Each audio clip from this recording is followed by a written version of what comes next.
You're listening to the Mind Over Murder podcast. My name is Bill Thomas. More than 30 years ago, in 1986, my younger sister, Kathy Thomas, a graduate of the United States Naval Academy, was murdered together with her girlfriend, Rebecca Dowski, a senior at William & Mary. 10 years ago, after the FBI lost control of 78 highly graphic crime scene photos, I became much more involved in what many people refer to as the Colonial Parkway murders. I've now become the de facto leader, 8 families who lost loved ones in the Colonial Parkway murders. 4 couples murdered, approximately 1 couple a year over a 3-year period. I'm now working on a book on the Colonial Parkway murders, and I'm the co-administrator, together with Kristin Dilley, of the Colonial Parkway Murders Facebook group. My name is Kristin Dilley. I'm a writer, a researcher, a teacher, a victim's advocate, and I have a lifelong interest in true crime.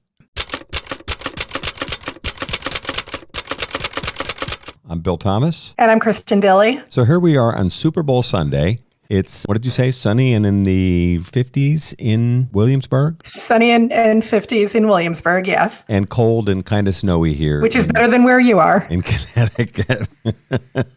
So before we get started, we just wanted to thank everybody for your support. We have been completely blown away by the amount of support that we've gotten here at Mind Over Murder. We have almost 6,500 downloads of our first 2 episodes and our promo, and we cannot thank you enough for your support. We do want to make sure that you know that reviews and ratings are very important for a new podcast. So if you can please take the time to write a review for us on your preferred podcast platform, our social media manager, Ziggy Stardust, will certainly enjoy looking at them, as will I. Our Northeast Tech support, Oliver Wendell Wiener, the good dachshund, is demanding equal time. So he will be showing up in our social media feed very, very soon. He is very handsome, and I know he has a lot of wonderful, artful poses to offer. So looking forward to seeing Oliver on our social media feeds. As a long-haired dachshund, he's fully entitled to hair and makeup. And we are shooting digitally, but then he's being heavily retouched just for this particular photo series. So, this is something to look forward to for next week. I just have to say, though, Ziggy is so perfect. He doesn't need hair or makeup. He just, arrives glamorous. He arrives fabulous. There's no question about it, but the sad just thing throwing is that out there. Your cat hates me, so there's that. He doesn't hate you. Exactly. Okay. I was down at your house for, 4 days recording our first series of podcasts, and the cat didn't come out once. He's shy. He doesn't hate you. He's just shy. Okay. There's a thin line between shy and hate. That's all I'm going to say. All right. Well, I suppose that we could debate that. We'll just see if next time he comes out and hangs out. He probably will. I look forward now that he's, to it. We do want to mention for this upcoming episode that this case that Bill is about to talk to you about does highlight a number of the pitfalls and issues that come as a result of anonymous chat apps like Kik. We hope that the teens and the parents listening will take notes. Yes, please do. This starts a 2-parter on the solved homicide of Nicole Lovell, a 13-year-old girl in Blacksburg, Virginia, January 2016. So it's actually just past the 4th anniversary of her death. We hope you'll find it interesting. And once again, thanks for joining us on Mind Over Murder.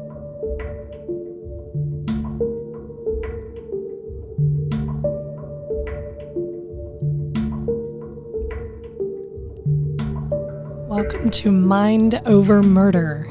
Today we'll be talking about the 2016 murder of 13-year-old Nicole Lovell by college students David Eisenhower and Natalie Keepers.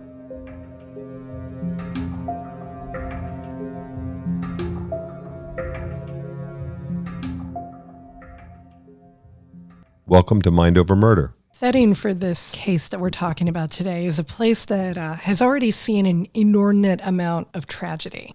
Blacksburg, Virginia, home of Virginia Tech. Now, if you listen to our last episode on Heidi Childs and David Metzler, you'll remember that they were murdered in 2009. Of this mass murder, I think it was the greatest mass murder in the history of the United States. And that has since been superseded by Pulse nightclub shooting. We're not here to debate gun control or what steps we as a country need to take to reduce the level of gun violence. But I think it would probably become clear, and I think any reasonable person could support the idea that we need to take some steps because on a lot of levels, this 2007 murder at Virginia Tech has almost been forgotten because we've had so many other shootings of a similar nature in the, 12 or so years since. As someone who teaches for a living, it is certainly something that is on my mind, especially since Parkland. I think it is on every teacher's mind to a certain extent or another, because we do have our lockdown drills. There are a certain number that are actually mandated for anybody who doesn't teach. We do have a certain number of mandated ones that we do per semester.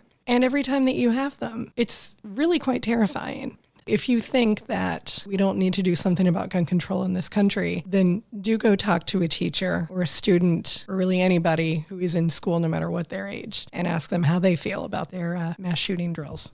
The idea of a school shooter drill, I've been around long enough to remember that we used to do air raid drills, and we would sit under the desk to prepare for, and believe it or not, an atomic attack or an air raid, which seems so archaic. I feel like I'm 1,000 years old.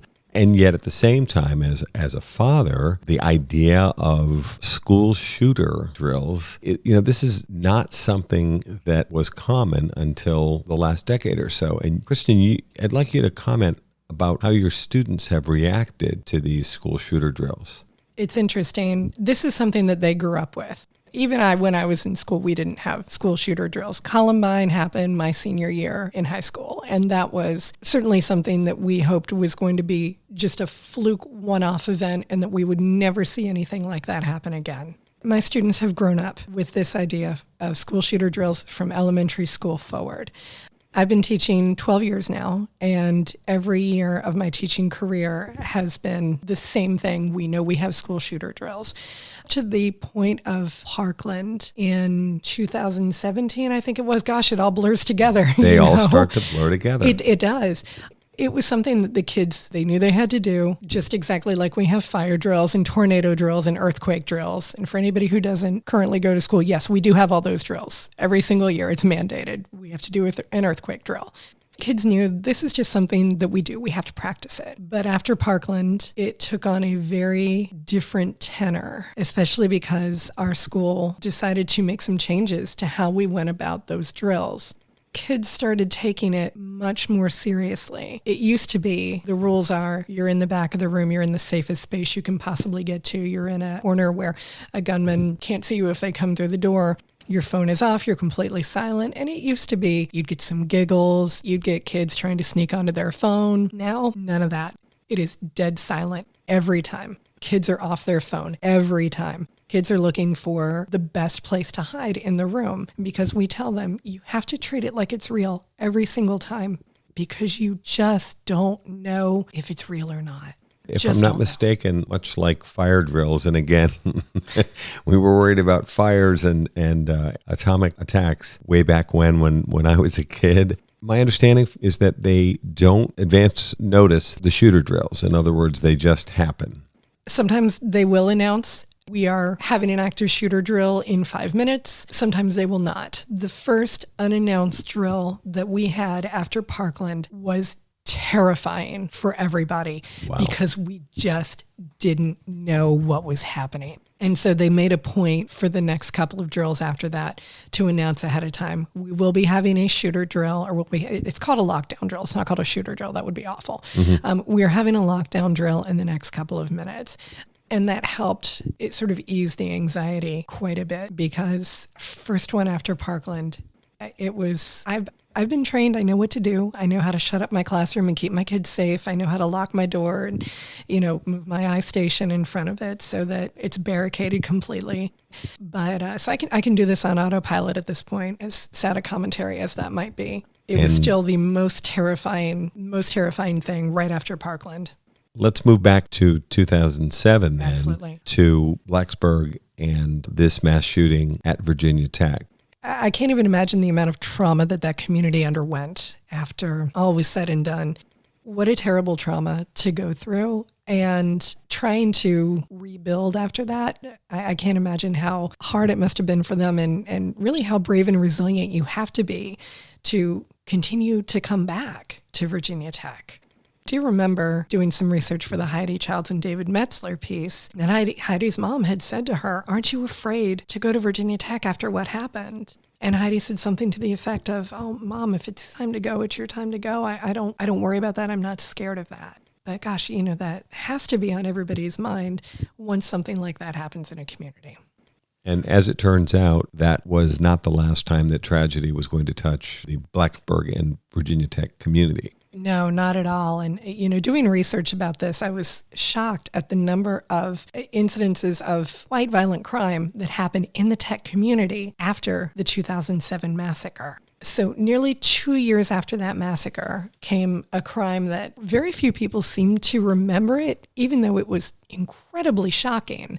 And Bill, I think you hadn't even heard of it when I mentioned it to you. No. Now, for the listeners' benefit, Kristin lives in Virginia. I lived on the West Coast in Los Angeles for the last 12 years or so, and then we recently relocated to Connecticut. I don't live here in Virginia, where we are now, but I didn't have any familiarity with this case. So tell us a little bit about it. So in 2009, there was a grad student, Xing Yang, was having coffee in a campus cafe with a doctoral student named, again, forgive me, Hayang Zhu, when he attacked her with a kitchen knife and ultimately decapitated her. This is on campus. This is on campus. In a coffee shop. In a coffee shop. At Virginia Tech. Yes. During the day with other people around, apparently. Apparently. And this was, apparently this was a result of she had turned him down as a potential romantic partner. Right. And allegedly this had spurred this truly heinous crime. I can't even wrap my mind around it. There's a pretty small Asian American population at Tech, as we understand it. They said somewhere around 500 at that point. But out of a community of 30,000 plus students. Yeah, it's a small community. It's a pretty small community. And our understanding is that it's a pretty supportive community, given the fact that it's only 500 or so students among 30,000. So this guy was romantically interested in this woman, and she rejected him. Yeah. And it ends up in not just murder, but almost like a public execution. It's horribly tragic. And in fact, when I was doing some research on this, it turns out because that population is so small and they are so supportive of each other, he was actually listed as her emergency contact on her campus forums because there are so few people in that community that when they all needed to reach out and support each other, they listed each other as the person to call if they needed help. What a terrible, awful thing to happen. And I was living on the West Coast when this happened. I was in Arizona. I guess not technically the West Coast, Southwest. Getting closer. Getting a little closer. So I don't remember hearing about this specifically. I don't know how much press it got locally. But gosh, what an utterly shocking thing to happen on this campus that had just been rocked 2 years earlier by an equally intense amount of violence.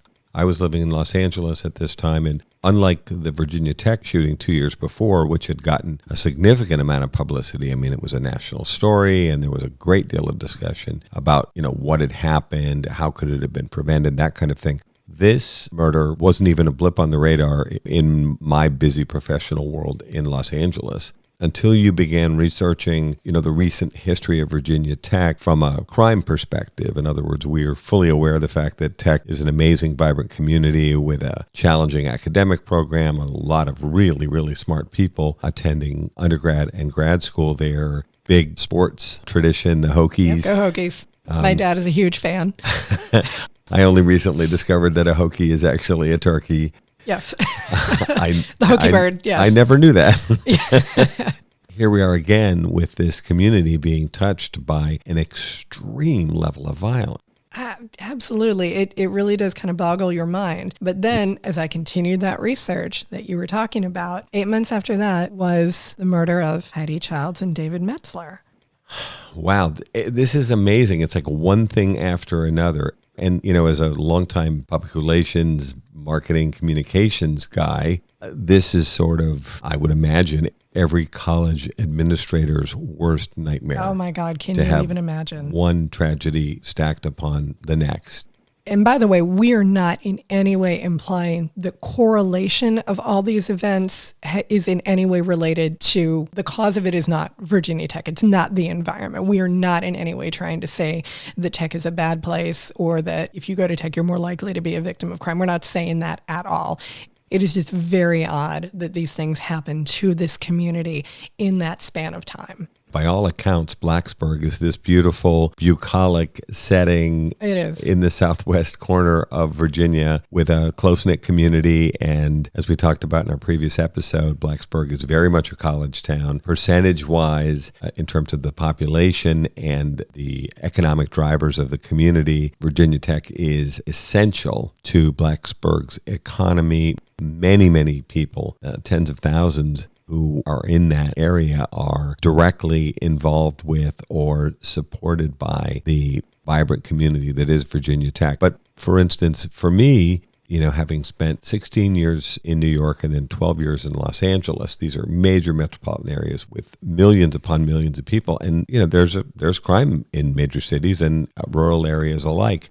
Blip in Blacksburg is really striking, particularly when Kristin went back and took a look at the last 10, 12 years of Blacksburg's history. It's very striking. 2 months after Heidi and David were murdered, we again have a tragedy that strikes at the heart of the Virginia Tech community. And this is a case that I know most of our listeners will have heard of. 2 months after Heidi and David were murdered, Virginia Tech student Morgan Harrington went to a concert in Charlottesville at the John Paul Jones Arena, and she was abducted and murdered by serial killer Jesse Matthew.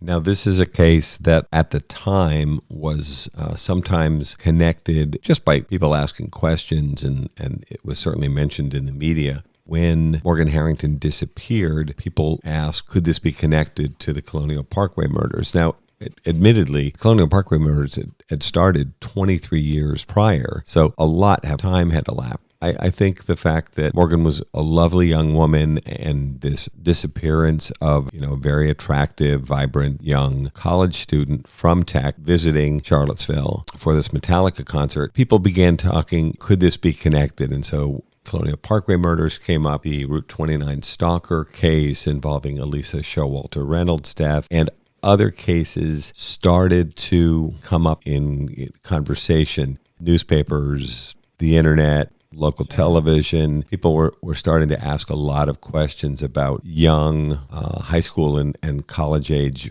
victims and what was going on here. Actually, during this time, I reached out to Morgan Harrington's parents. That's right. You do know them. Introduced myself, and I remember talking to Dan Harrington and asking him if he wanted any advice, because at that point, we'd been at it for 23 years. And, we ended up having some very good phone and internet conversations.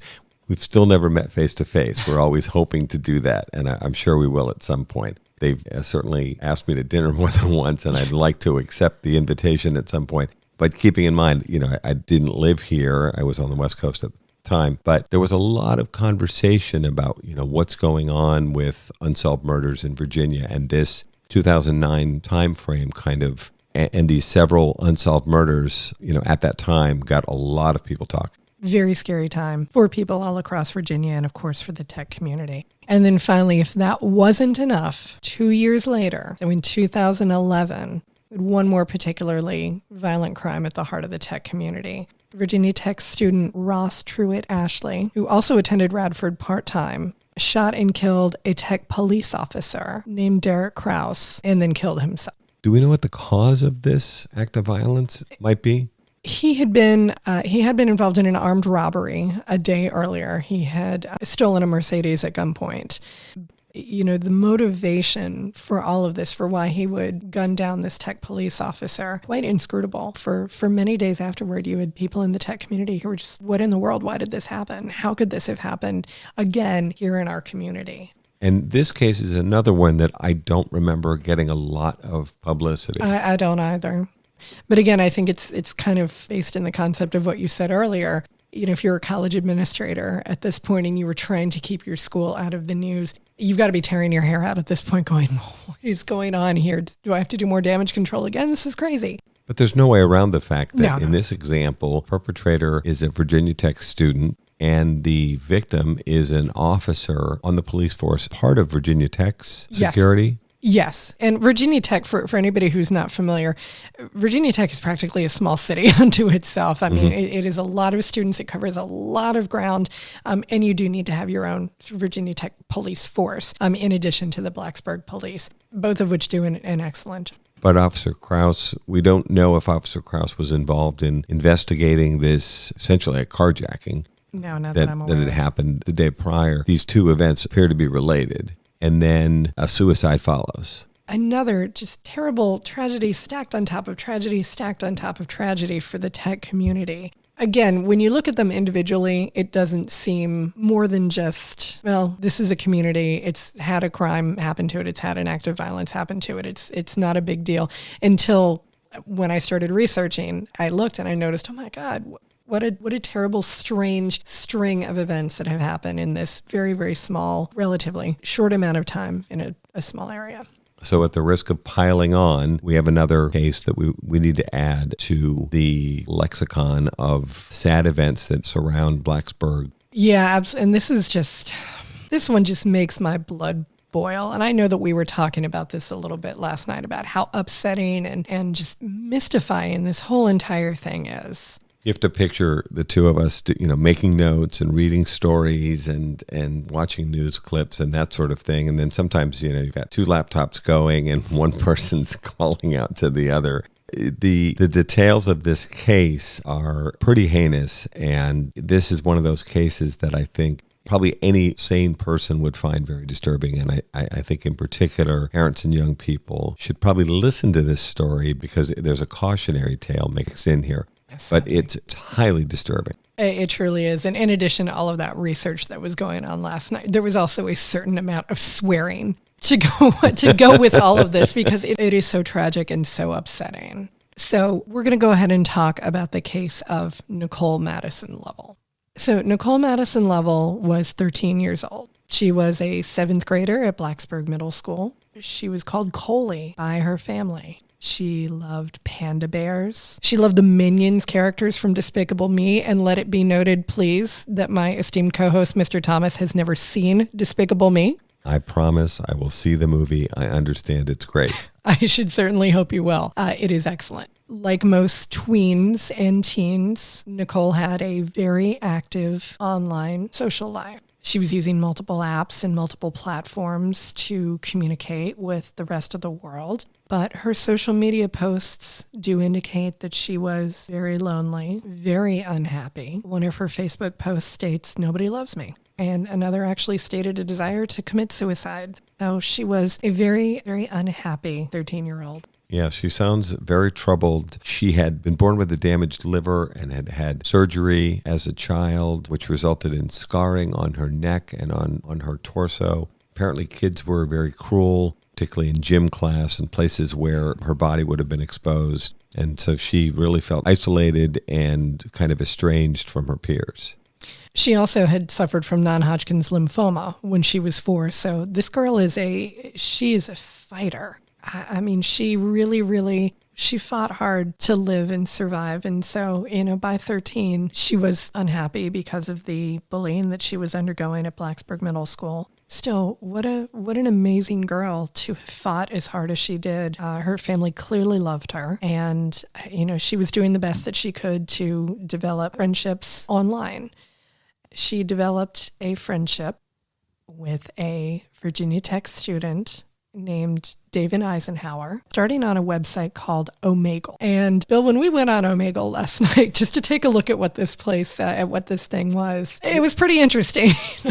It's pretty shocking when you go to Omegle, which is a social media platform I was less familiar with. Right there on the homepage, 4 sentences in, it warns you that predators lurk on Omegle's pages. And, look, if I sound like a dad, I am a dad.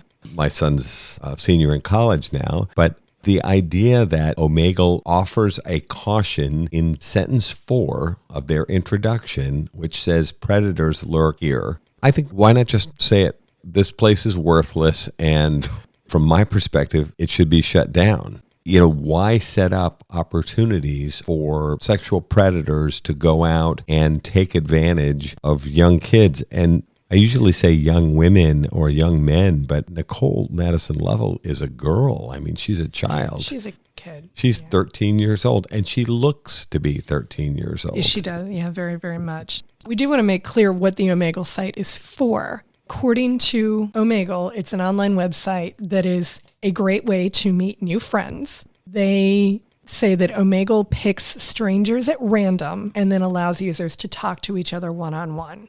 And who decided this was a good idea? I love meeting people and I love meeting new people, but at least if you meet somebody in person, let's say, I'm a big coffee person. If you meet somebody at the coffee shop and then start to engage in a conversation, you're at least able to look at them and evaluate a bit about who they are, how old are they who they say they are? In other words, someone can say, my name is Joe or Jane, and their name might not be Joe or Jane, but you are able to evaluate, is this person an immediate threat? In other words, I think all of us that live in the modern world have developed enough personal radar that if someone seems off somehow, we can decide maybe this isn't the time to have that conversation at the coffee shop or what have you. And if you're 13 years old, you're able to tell if someone is your peer and looks like somebody that might go to Blacksburg Middle School with you or not. And what's missing in the online environment is that there are a ton of people, and the proprietors of these websites admit this, that people are presenting as something that they're not. Sometimes they're not women or men. They're not boys or girls. I don't use that boy or girl expression very often. And there are often people who are claiming to be dramatically younger than their real age. So you have grown, let's be honest, men posing as young boys or girls in order to ensnare people like Nicole into conversations that are inappropriate. There's just no way around it. Now, David didn't present himself, that we're aware of, as any age other than what he was. But Nicole did say that she was 16 or 17 years old. David, figuring that he had met someone of his own peer group, asked if they could switch over to Kik, which is another chat app that I am not familiar with. I should be. As a teacher, I know that my students use a ton of different apps that I have very little familiarity with. They can rattle off lists of things that they're using at this point. I had to have a kid explain to me what TikTok was the other day. I know that makes me sound old. You're not missing a thing. I told my student, I said, TikTok is a song by Kesha, isn't it? And they rolled their eyes and said, oh my God, Miss Dilley, no. And here you were thinking you were so young and hip. Oh no! I was never hip. I have never made any statement to that effect. Not hip, not ever. But yeah, I have definitely reached old at this point. Oh, come on! You're a lot younger than I am, and that's important. I don't want to move too quickly past the fact that Nicole did present herself as older than she was, which is deceptive, but she was still presenting herself as marginally underage. And David Eisenhower was 18 years old. Yeah, correct. So he is of age. She's initially presenting herself online, this is before they met, as 16 or 17. It's probably still borderline inappropriate. Yeah, I would Certainly, say so. When he found out she was 13, it's a whole different story. So they transition then from Omegle to Kik, K-I-K. And these, by the way, are apps, as Kristin's saying, that all of us as parents should be familiar with. David was using a username that would have given me some red flags at that point. His username on Kik was Dr. Tombstone, with an underscore between Dr. and Tombstone. And that username showed up all over her Kik app when police went back in to try to unravel her online life. So we know she spent a lot of time talking to him. Let the podcast reflect I'm sitting here shaking my head. And rolling your eyes, too. Yeah. And so Dr. Tombstones, do I have that right? Dr. Tombstone was his handle on Kik. And what's the premise of Kik? It's just an instant messaging app, but you are able to message other people on it anonymously. And so this is something that, whereas, for example, a parent might be able to check out who you're messaging on Facebook Messenger, this is something that a teenager or a tween could use without their parent knowing what they're doing. Which is exactly the point.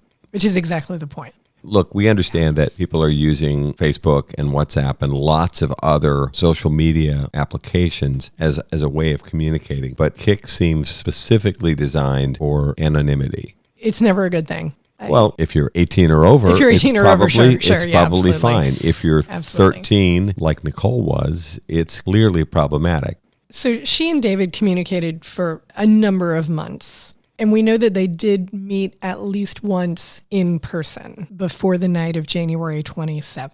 On the night of January 26th into the 27th, we know that she disappeared sometime between 9 and midnight. He pulled up outside of her Lantern Ridge home in his car and asked her to come outside because he wanted to take her on a secret date. Now, they'd had contact previously, and it appears they may have had sexual contact. Well, let's be clear here. Nicole is 13 years old and looks 13. In other words, she looks very young. And even said at trial that he thought she looked 11. And yet this college freshman who's 18 years old is still moving forward with having at least one and probably more prior meetings with this young woman, here I am calling her a woman when she's really a child. And he admitted that she looked 11 years old. And still this thing proceeded. Let's call this what this is. Okay, let's call him what he is. He is a sexual predator. He is a sexual predator. Our friend Jim Clemente, who worked in the Crimes Against Children division of the FBI, BAU, the Behavioral Analysis Unit, has spent his career on this. And boy, if anybody thinks I'm getting righteous, I'm sure we'll ask Jim to appear in a future episode of Mind Over Murder. And, we've spent a lot of time with Jim.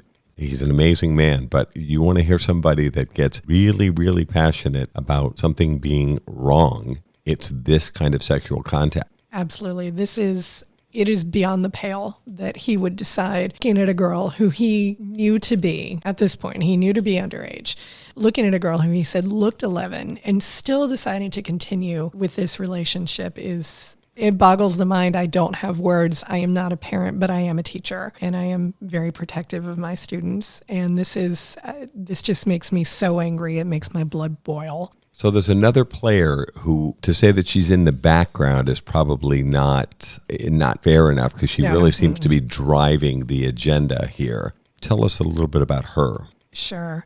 So David Eisenhower had a friend by the name of Natalie Keepers, and she was also a Virginia Tech freshman. We know that they were friends. We do not know a lot about their relationship beyond that, at least not according to the research that we did. She certainly came into play when David decided that rather than end this relationship with Nicole in a responsible way, which was basically to say, thank you, I'm no longer interested, David decided that really the only way that he could think of to end this relationship was to murder Nicole. This whole thing crosses the line into insanity at some point. Here we have these two young people, and again, these are both students at Virginia Tech. These are very smart young people. Natalie Keepers is 20 and David's 18. They're both freshmen. Interestingly, they're both from Maryland. He's from Columbia, Maryland, and she's from Laurel, Maryland. As you mentioned, we don't think, or it's not been reported, that they had a romantic relationship. It sounds like they were friends.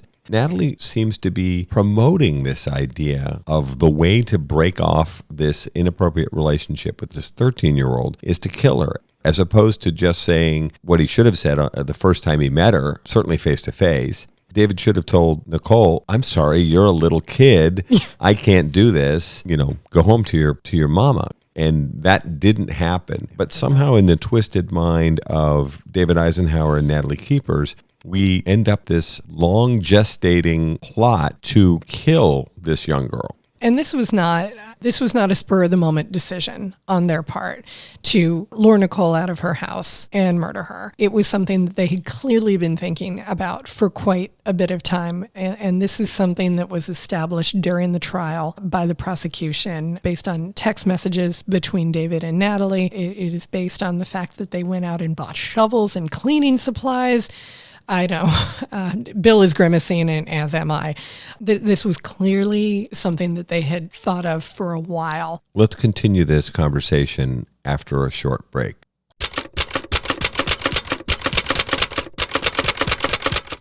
We're back here on Mind Over Murder. talking about the murder of Nicole Madison Lovell, age 13. So the sequence of events happens like this. Nicole went missing sometime between midnight and 7 a.m. on Wednesday, January 27th. Her mother, Tammy Weeks, went into her room and found that her nightstand had been pushed up against the door. So she's more or less barricaded the door to her room. Probably so that mom couldn't get in, yeah. And her window was open, so we know that that's how she got out. And it's winter.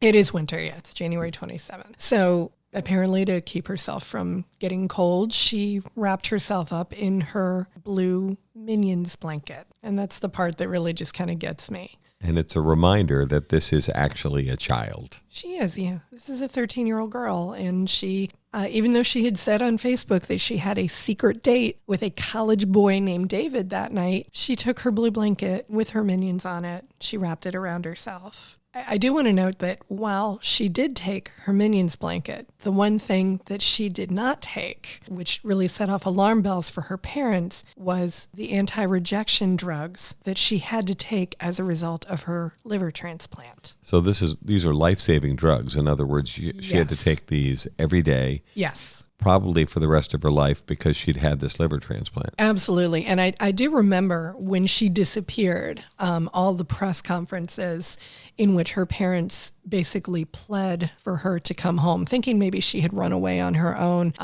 and saying, honey, we know you need your medicine. We need you to come home. They continually emphasized that probably at this point, when her disappearance stretched out into days and days, that she was probably very sick and that she needed to come home to get her anti-rejection medication.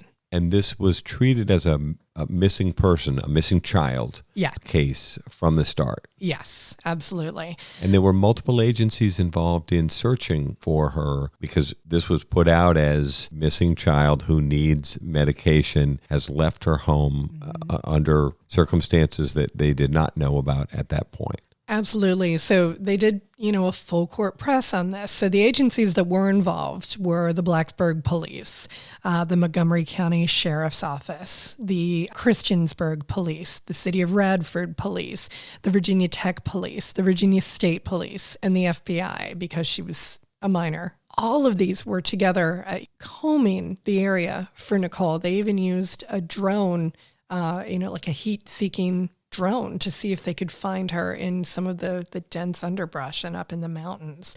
I mean, everybody was committed to finding this, this missing child and bringing her back home. And for the benefit of our listeners that might not be familiar with how the FBI work, the FBI gets involved in cases where it's a child that is someone who's under 18 years old or there's an apparent abduction. Now, they didn't know exactly what had happened to Nicole at this point, but the FBI was involved from the word go in an assist role to help all of these different agencies in that area search for this missing girl. Now, one of the things that the FBI did, and which they are very good at, and Bill, you were remarking on this last night, is they figured very quickly that they needed to learn about this young girl's online presence. And so they sent to Kik, one of the many platforms that she was on, what they called an emergency disclosure request. And according to the Kik spokesman, Rod McLeod, a emergency disclosure request involves, quote, releasing certain account information to law enforcement agencies for cases that involve imminent threat of death, loss of security, or serious physical injury to any person. And any of those things could have applied in the Nicole Lovell disappearance at this point. Yeah, absolutely. So when the FBI was able to access her Kik account, they saw that she had been messaging with this Dr. Tombstone quite frequently for the last 2 days of her life. And that clearly seemed to be the best lead that they had, I would assume. Well, and of course, it's probably worth talking about digital fingerprints at this point, because I know that the two perpetrators, I'm including both David Eisenhower and Natalie Keepers in this as we get into more detail, but they seem to take steps to cover their tracks as I know you'll get into, but they fail to understand that all of this digital contact that we all have with each other is completely traceable. So emails and texts and these messages via the Kik and other apps, which are supposedly anonymous, none of this stuff is anonymous. And by the way, we're not here to help anybody get away with murder, but amazing that these two smart young people at Virginia Tech didn't realize that their trail of digital contacts with emails and texts and phone calls and Facebook messages and the other apps, Kik seems to be the one that was the most pivotal to this case, but that the FBI was able to put together a digital trail that led directly to David's apartment. And they were able to identify him. I might have said apartment. I think it's actually a dorm. It was his dorm, Excuse me. Yeah. To his dorm room. They knew exactly who they were looking for in a matter of a day or two.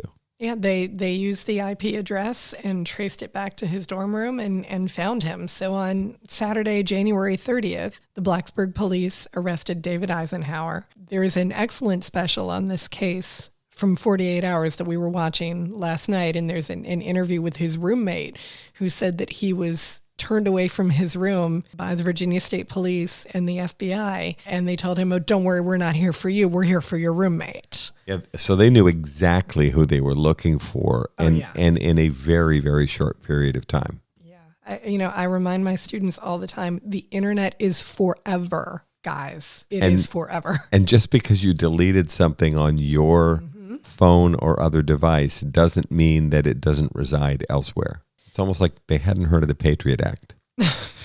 Well, on Saturday, January 30th, David Eisenhower was arrested. And during his discussion with police, he threw out the name Natalie Keepers. He basically told the police, well, yes, I bought a shovel at Walmart for snow shoveling purposes. You can ask my friend Natalie Keepers. She was there with me. And by the way, the video of the two of them making their purchases at Walmart was immediately available to the FBI. So these two geniuses are leaving a trail of digital fingerprints literally all over town.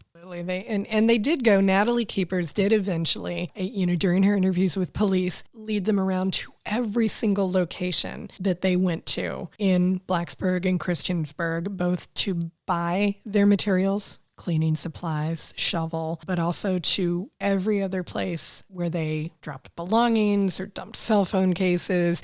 They were everywhere. And we tend to forget now that there are video cameras everywhere. Say, unlike the Colonial Parkway murders 30 plus years ago, where there really wasn't a lot of video. This comes out a lot when I speak about the case to college-age audiences who obviously are significantly younger and have grown up in an environment where there are cameras seemingly everywhere. Back then, you could make your way from point A to point B often without being recorded. That's increasingly difficult if you're near any kind of commercial entity.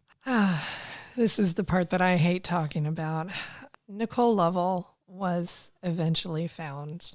She was found just past the North Carolina border in Surrey County off of Route 89. That's about 99 miles from Blacksburg if you take 81 South and 77 South. So it takes, less than 2 hours to get there. She was found dumped on the side of the road, almost as if she was thrown out of a car. She was naked. Her body had been scrubbed with bleach and cleaning supplies. I assume they were thinking that was a forensic countermeasure. And she had been dumped like garbage on the side of the road.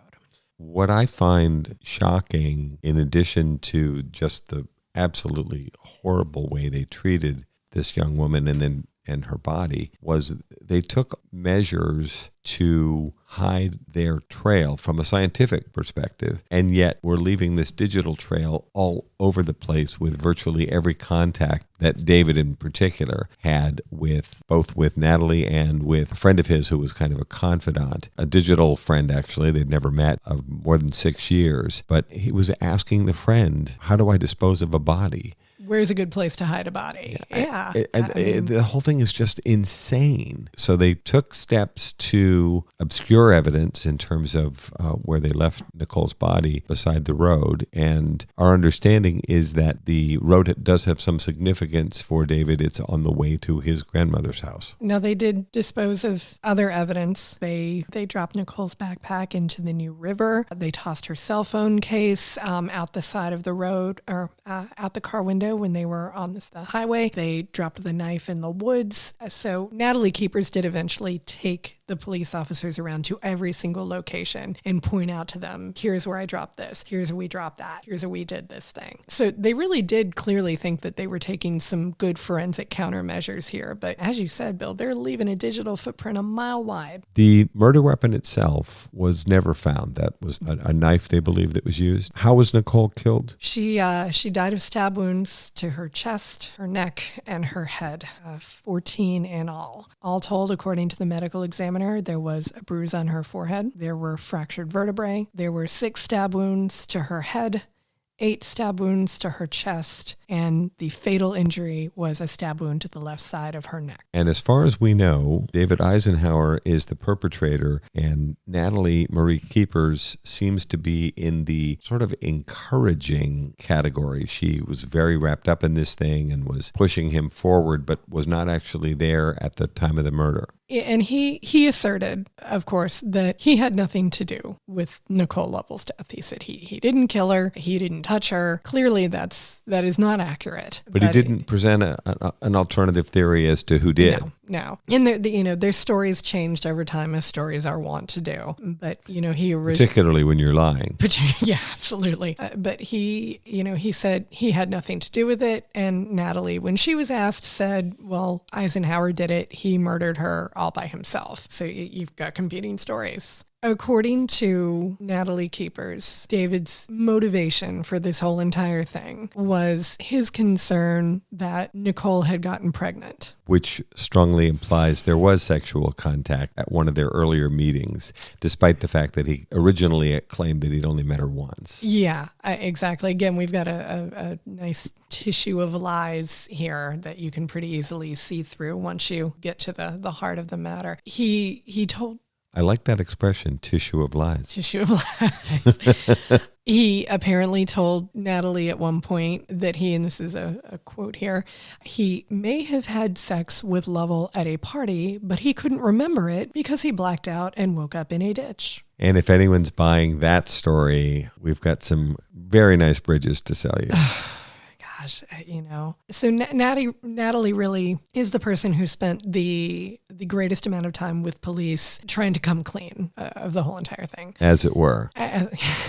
And she's just about as dirty as he is really, on this one. Truly is. Ultimately, some parts of her confession were ruled inadmissible in court. The terminology that was used was there were improper interrogation techniques involved. I'm not entirely sure what that means. My research did not turn that up. Yeah, Bill, do you have any idea? Well, I mean, that can be anything from, not being advised of your rights, or that there was something, some technique was used that was somehow bordered on illegal. I mean, clearly they interrogated her for a number of hours, and I'm not sure exactly where they crossed the line. Fortunately for all of us, there were rulings that did allow most of what was had to say to be admissible, because obviously this is pivotal to the next phase of this story, which we'll want to get into in our next episode, which is the trial. It's actually trials of both David Edmund Eisenhower and Natalie Marie Keepers.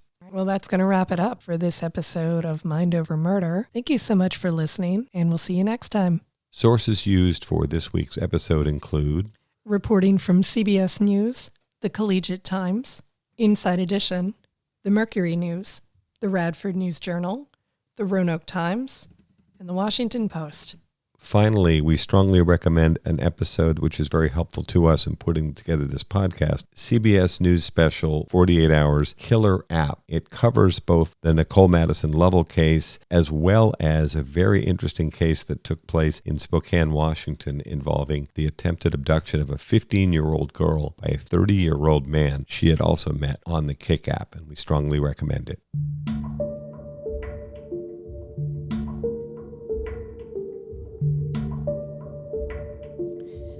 Mind Over Murder is a production of Absolute Zero and Another Dog Productions. Our executive producers are Bill Thomas and Kristin Dilley. Our logo art is by Pamela Arnois. Our theme music is by Kevin MacLeod. Mind Over Murder is distributed in partnership with Crawlspace Media. You can follow us on Facebook, Twitter, or Instagram. You can also follow our page on the Colonial Parkway Murders on Facebook. And finally, you can follow Bill Thomas on Twitter at BillThomas56. Thank you for listening to Mind Over Murder.